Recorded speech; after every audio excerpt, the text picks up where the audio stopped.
so wie ich. Dir laufen Tränen vom Gesicht. Komm zu uns und reih dich ein. Wir wollen zusammen traurig sein. Komm mit. Komm mit.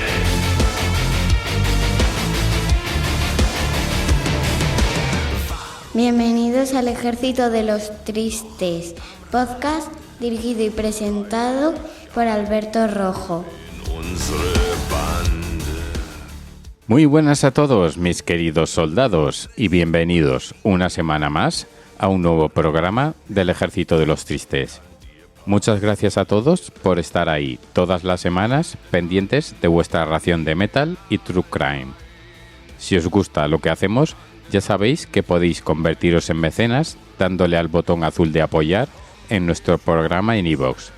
Con ello, desde solo 1,49 € al mes, tendréis acceso a todos los programas exclusivos para mecenas de Espacio en Rojo, nuestro programa hermano. Y además, también contribuiréis a que podamos seguir mejorando el contenido. Muchas gracias a todos los que ya formáis parte de esta comunidad de mecenas y a todos los que lo hagáis a partir de ahora. En el programa de hoy, como siempre, comenzaremos con uno de esos personajes oscuros que tanto nos intrigan. ¡Comenzamos!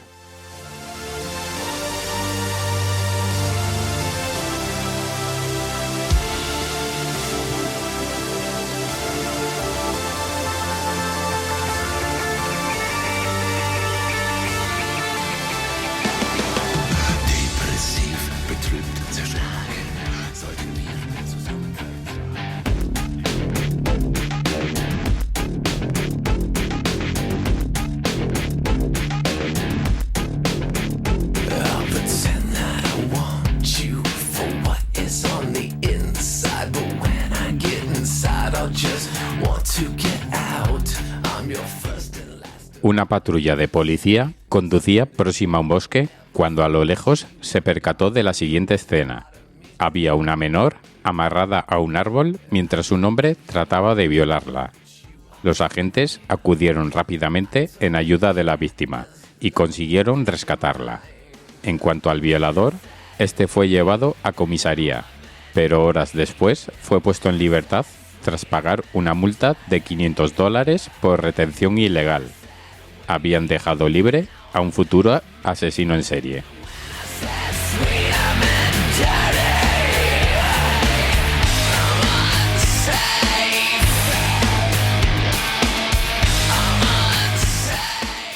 Meses más tarde, este mismo agresor dio rienda suelta a sus fantasías sexuales más violentas y consumó su primera violación y asesinato.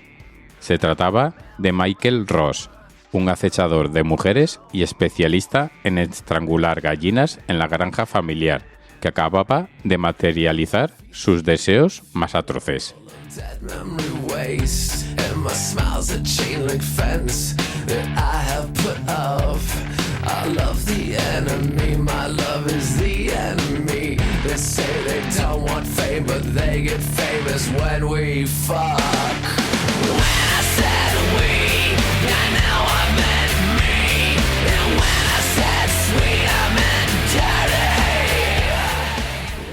Michael Bruce Ross nació el 26 de julio de 1959 en Putnam, Connecticut, en el seno de una familia desestructurada.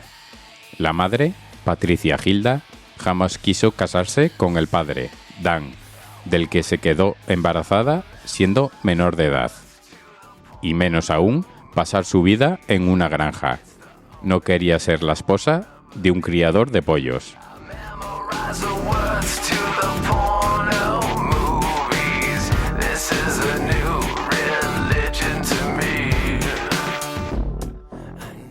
La mujer odiaba tanto su matrimonio como la granja, de ahí que pagase sus frustraciones con sus hijos, especialmente con Michael, que sufrió continuos abusos físicos y psicológicos por parte de Patricia.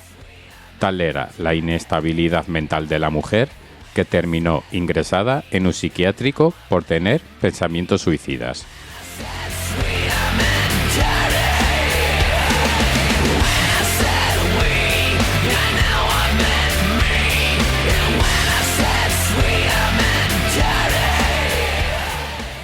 Crecer en un ambiente de este calibre no fue nada fácil para el desarrollo emocional del pequeño Michael, y menos aún cuando con sus 6 años también fue víctima de abusos sexuales por parte de un tío suyo.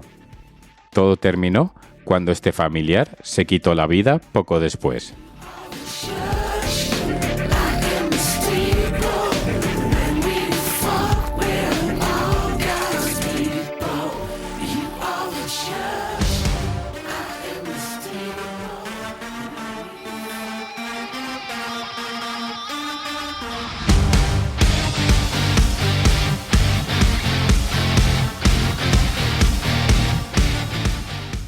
Tras el suicidio de su tío, el niño empezó a ayudar a su padre en las tareas de la granja. Se dedicaba a estrangular y matar a las gallinas enfermas y a los pollos malformados. Con tan solo 8 años, Michael sabía lo que era arrebatar la vida a un ser vivo. Un hecho que supuso un antes y un después en su personalidad. International. Ich mache es gern jedem recht. Ja, mein Sprachschatz ist nicht schlecht. Michael comenzó a tener fantasías anómalas sobre mujeres. Sobrellevarlas a un lugar subterráneo especial, esconderlas y mantenerlas para amarlo.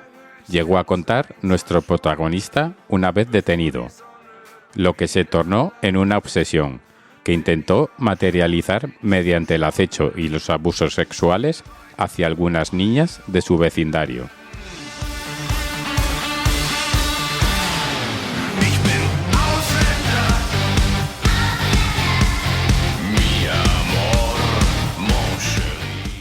Mientras tanto, el muchacho logró terminar los estudios de primaria y secundaria y llegar a la universidad, donde se licenció en economía agrícola. Era un chico inteligente, con un coeficiente intelectual de 122, pero con unas parafilias en plena evolución. Estas conductas emergieron mucho más al tener su primera novia. Andere Länder, andere Zungen. So hab ich mich schon früh gezwungen. Por un lado, Michael soñaba con formar la familia perfecta, pero por el otro, empezaron a invadirle fantasías sexuales violentas e inquietantes, que desembocaron a su vez en actitudes persecutorias hacia mujeres. Era un acechador en potencia en busca de su presa. Su primera víctima, una menor de 16 años, a la que amarró a un árbol. Era 1981. Bevor die Sonne wieder lacht, bin ich doch schon längst verschwunden und ziehe weiter meine Runden. Pero tras quedar en libertad, desarrolló tal sentimiento de impunidad que ese mismo año, el 12 de mayo de 1981, violó y mató a su primera víctima. Era Zung Gok, de 25 años, una estudiante a la que estranguló, como hacía con sus gallinas, después de agredirla sexualmente. Su cuerpo apareció al fondo de un desfiladero. Come on, baby, c'est la vie.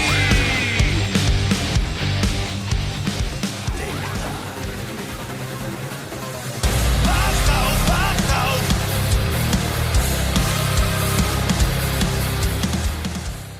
A partir de ese momento, Michael empleó el mismo modus operandi para cazar y matar a sus víctimas. Durante los siguientes 3 años, buscó a chicas con un físico más o menos similar y llevó a cabo prácticas sádicas parecidas en todas ellas, incluso el estrangulamiento. Estos son sus nombres: Tammy Williams, de 17 años, Paula Perrera, de 16 años. Deborah Smith Taylor, de 23 años. Robin Stavinsky, de 19 años. April Brunias y Leslie Selly, dos amigas de 14 años. Y Wendy Baribold, de 17 años.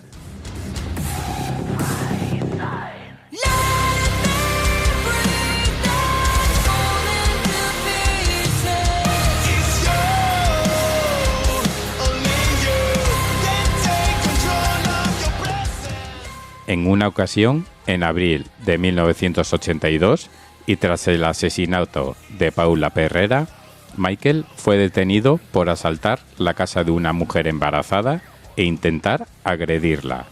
La engañó diciéndole que su coche se había averiado y necesitaba hacer una llamada. La víctima repelió el ataque y logró asustar al asesino. Pero lo que éste no sabía es que ella era policía y que sus compañeros lo encontrarían horas después.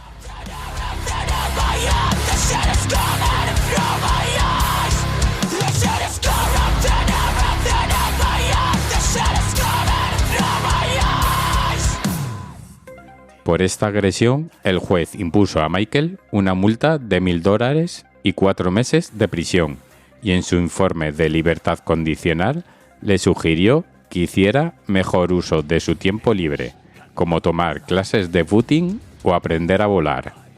Como vemos, ninguna de esas surrealistas sugerencias disuadió al asesino para cambiar su comportamiento violento, porque en ese tiempo mató a 5 mujeres más.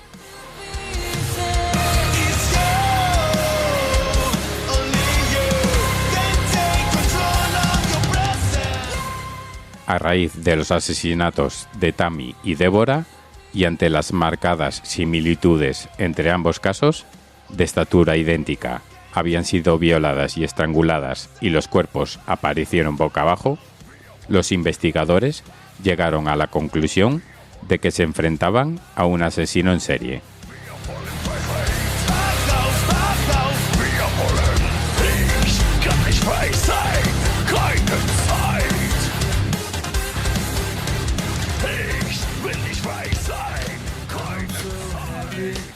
Today found my friends in my head. I'm so ugly, that's okay, 'cause so are you. Pero tuvo que producirse el crimen de Wendy el 13 de junio de 1984 para que varios testigos identificaran al sospechoso. Observaron a un hombre delgado, de raza blanca, con gafas, que conducía un vehículo azul, un último modelo de la marca Toyota, siguiéndola el día que desapareció.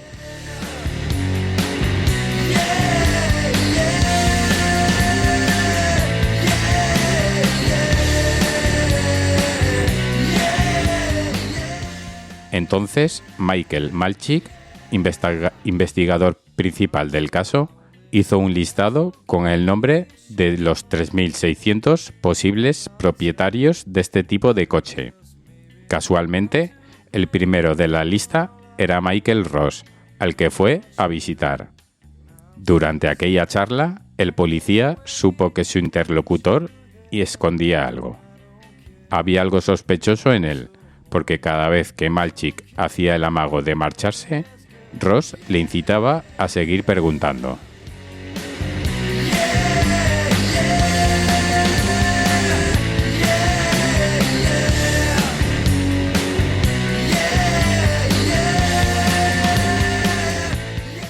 Hasta que llegó un punto en el que al asesino le habló de sus 2 detenciones por delitos sexuales. Aquí el investigador lo llevó a comisaría para interrogarlo formalmente. Entonces Michael confesó, pero no solo los 4 crímenes que la policía investigaba, sino un total de 8 asesinatos cometidos entre 1981 y 1984.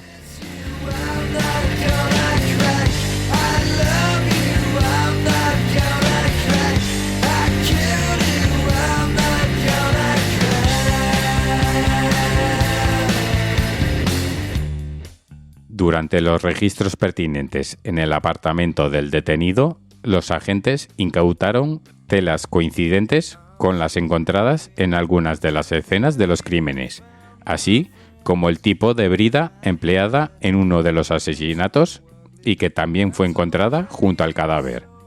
Michael llegó a indicar precisamente dónde habían ocurrido los asaltos, un dato que su defensa rebatió ante el juez porque jamás apareció registrado en ningún informe.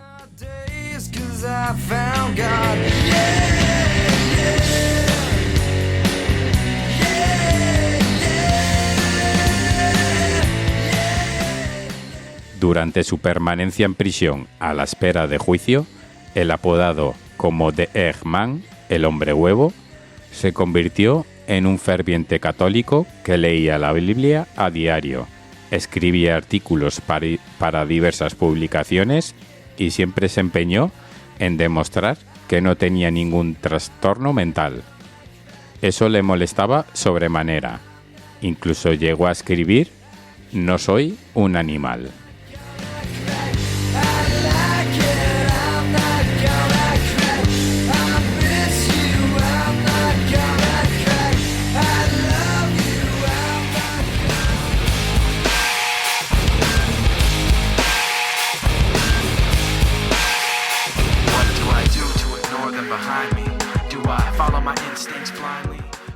Ahora bien, algunos de los psiquiatras que lo trataron, como el Dr. Miller, estaban convencidos de que el acusado tenía un trastorno mental. Le diagnosticaron sadismo sexual, una parafilia que podría librarle de la pena de muerte llegado el momento.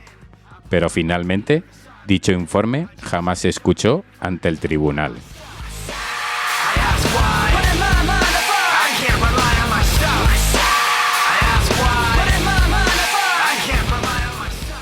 El 6 de julio de 1987, Michael Ross fue condenado por 8 asesinatos en primer grado. El jurado se tomó 86 minutos para deliberar y otras 4 horas para decidir la pena. Condena a muerte por inyección letal. En un primer momento, el reo interpuso varios recursos de apelación para salvarse de una muerte segura. Sin embargo, 5 años más tarde, prefirió asumir su destino.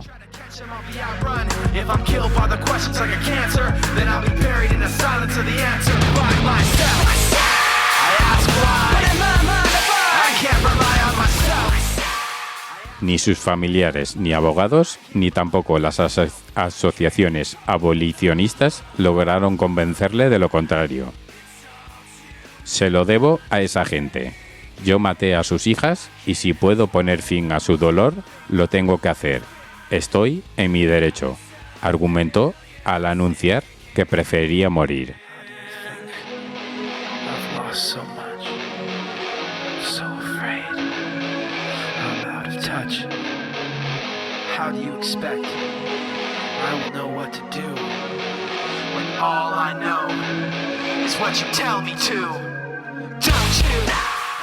Tras 18 años en el corredor de la muerte de Somers y bajo un tratamiento inhibidor de testosterona, el tribunal fijó su ejecución para el 13 de mayo de 2005. Horas antes de llevarla a cabo, Michael Ross declinó una última voluntad y cenó el menú que aquella noche daban en la prisión: pavo con arroz y verduras, fruta y pan blanco.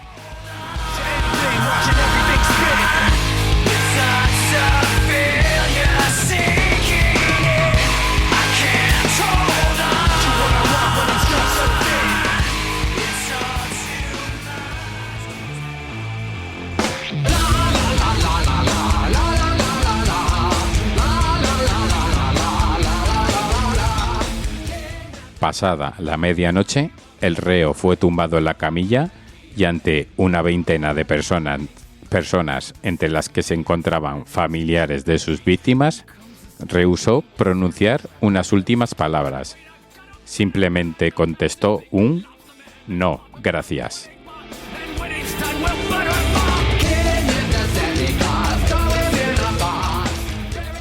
Acto seguido, le inocularon un cóctel de fármacos mortal, y justo cuando el líquido corría por sus venas, Michael cerró los ojos, exhaló un leve jadeo e instantes después dejó de moverse, pasando a la historia como el primer reo ejecutado en el estado de Connecticut en los últimos 45 años.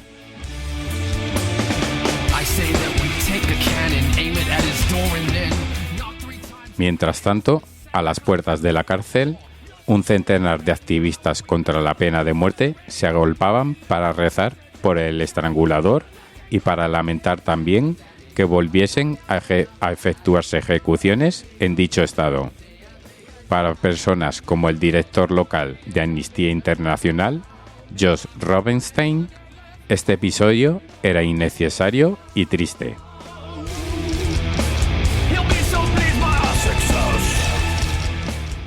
Una opinión contraria a la del fiscal jefe de Connecticut, Chris Morano, quien declaró minutos después de la ejecución: «Es hora de olvidarnos de Ross, pero nunca debemos olvidarnos a sus víctimas ni a sus familias».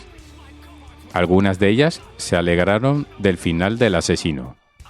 «Hemos esperado 21 años para que se hiciera justicia», dijo Edwin Seeley, padre de Leslie.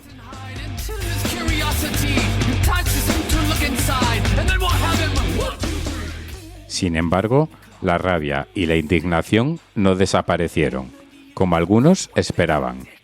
«Creo que sentiré alivio pronto, pero ahora siento rabia después de verle ahí, tumbado y dormido, después de lo que hizo a esas chicas», señaló Debbie Dupris, hermana de otra de las asesinadas.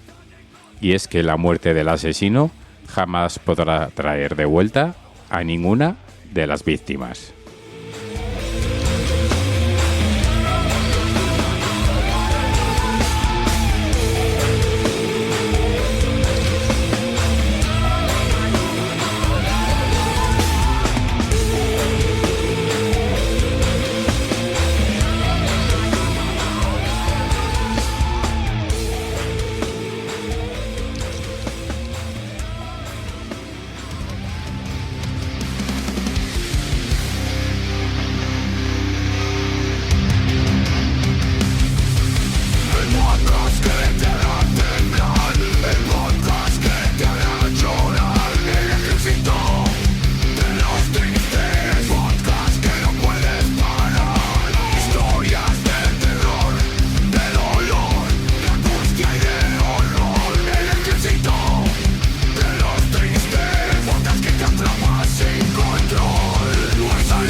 Si os gusta el podcast y no queréis un consejo de guerra, compartid con todos vuestros amigos y comentad.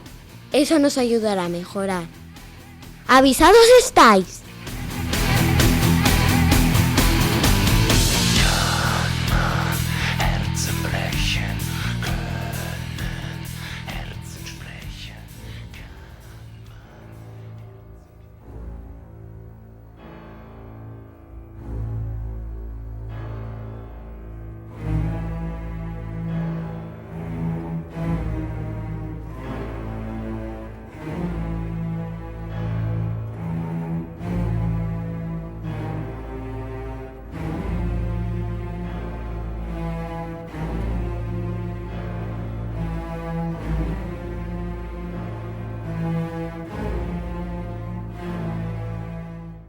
En los rincones más oscuros de Europa del Este, donde la bruma se mezcla con las sombras y las leyendas se entrelazan con la realidad, se alzan los aterradores Strigoi. Estas criaturas, envueltas en un manto de misterio y temor, han sido protagonistas de cuentos y mitos que han perdurado a lo largo de los siglos, pasando de padres a hijos, como advertencia y como fuente de fascinación. Pero ¿quiénes son realmente los Strigoi? ¿Son meras invenciones de la imaginación o hay algo más detrás de estas historias que nos ponen los pelos de punta?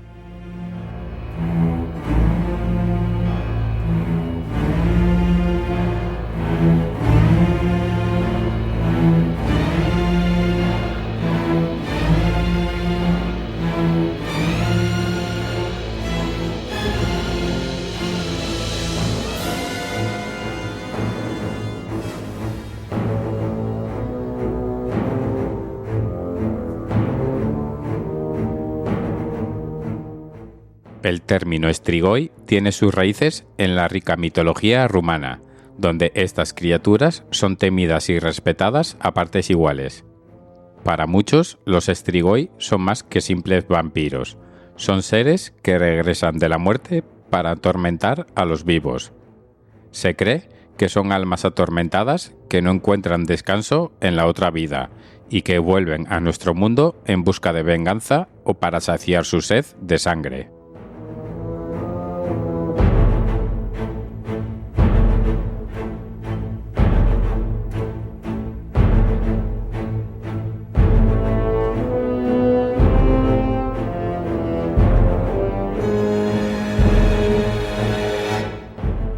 Las historias sobre los Strigoi están impregnadas de detalles escalofriantes. Se dice que tienen la capacidad de transformarse en animales, que vuelan por la noche en busca de sus presas, y que una vez que han elegido a su víctima, chupan su sangre dejándola débil y vulnerable. Además, se les atribuye el poder de controlar a los vivos y de causar enfermedades y desgracias a su alrededor.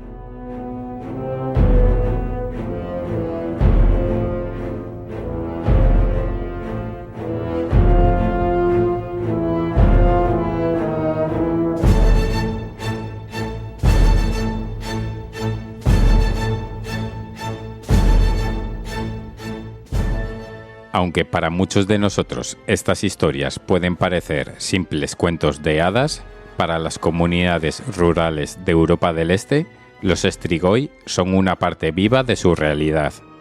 Aquí, la superstición y las tradiciones se entrelazan con la vida cotidiana de una manera que puede parecer extraña para los forasteros.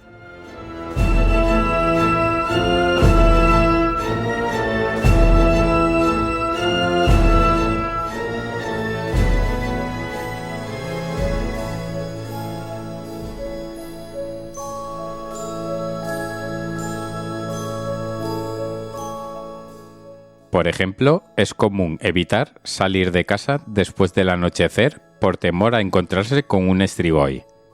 Las personas colocan objetos sagrados, como cruces o ajos, alrededor de sus hogares para mantener a raya a estas criaturas de la noche.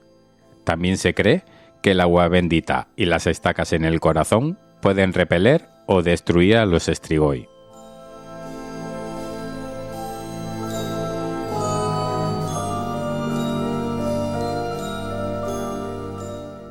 ¿Qué hay de verdad detrás de estas historias que han sido transmitidas de generación en generación? Desde una perspectiva racional y científica, los Strigoi son simplemente eso, mitos y leyendas. No hay pruebas científicas que respalden la existencia de vampiros o espíritus malignos que regresan de la muerte.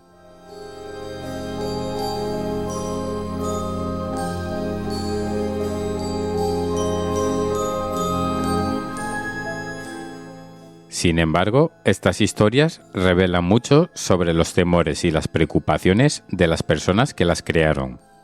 En una época en la que la muerte era una compañera constante y las enfermedades misteriosas acechaban en cada esquina, no es de extrañar que surgieran historias sobre seres sobrenaturales que acechaban en la oscuridad.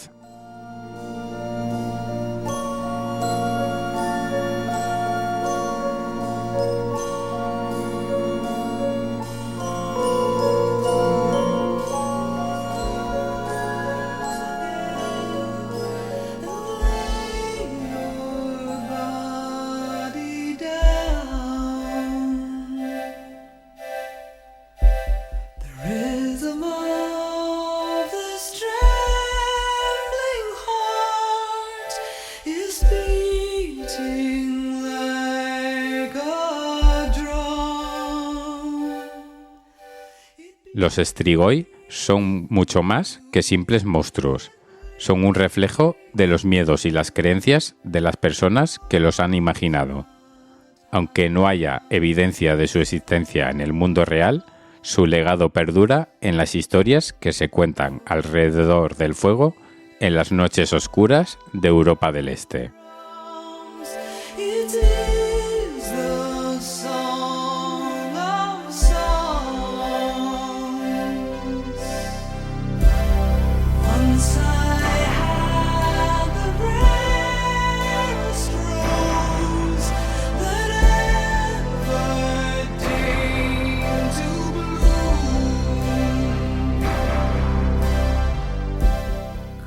Estas criaturas no solo encarnan el miedo ancestral a la muerte y a lo desconocido, sino que también nos recuerdan la importancia de la tradición y la cultura en nuestras vidas.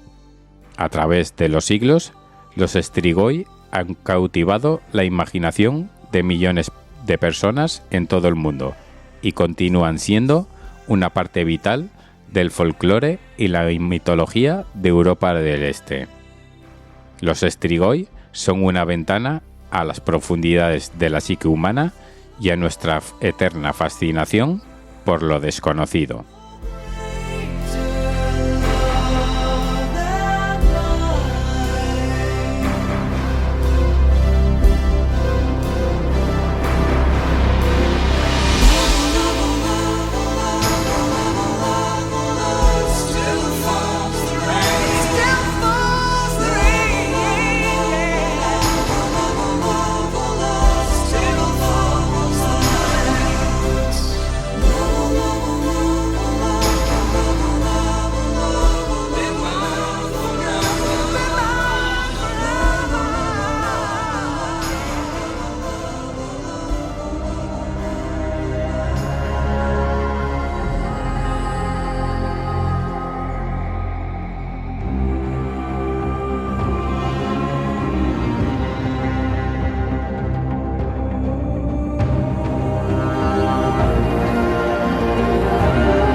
Y llegamos al final de este programa del Ejército de los Tristes. Muchas gracias a todos por llegar hasta aquí. Ya sabéis que podéis dejarnos un me gusta y un comentario en iVoox de qué os ha parecido el programa de hoy. Y ya, si consideráis haceros mecenas, os estaríamos muy agradecidos. Aunque no lo creáis, hacer un podcast, además de llevar tiempo, que eso es lo de menos, porque lo hago encantado porque me gusta, también lleva un desembolso económico todos los meses. Así que, todos aquellos que sois o vais a formar parte de la comunidad de mecenas, sois realmente los que sostenéis este loco proyecto que he comenzado hace casi un año. Puedo hacerlo mejor, puedo hacerlo peor. Soy consciente que cometo mis fallos, desde luego, pero os aseguro que intento esforzarme todas las semanas para traeros un programa que disfrutéis como a mí me gustaría disfrutar un podcast de esta temática. Desde que comenzamos esta segunda temporada, el 4 de septiembre del pasado año, hemos estado aquí todas las semanas sin faltar ni una. 36 semanas consecutivas con un programa que será mejor o peor, como ya he dicho. Eso lo tenéis que juzgar vosotros. Pero son 36 semanas que para mí han sido todo un reto porque no estaba seguro de poder hacerlo. No soy periodista. Nunca he sido una persona que hable mucho. No se me da bien hablar en público. Realmente, la gente anónima como yo, considero que somos los que necesitamos un empujoncito. Solo quiero que hagáis una cosa. Pensad en todos aquellos podcasts que escuchéis y que realmente sean de gente más o menos anónima como yo. Seguro que alguno merece vuestro apoyo. Muchas gracias y hasta la semana que viene. Chao.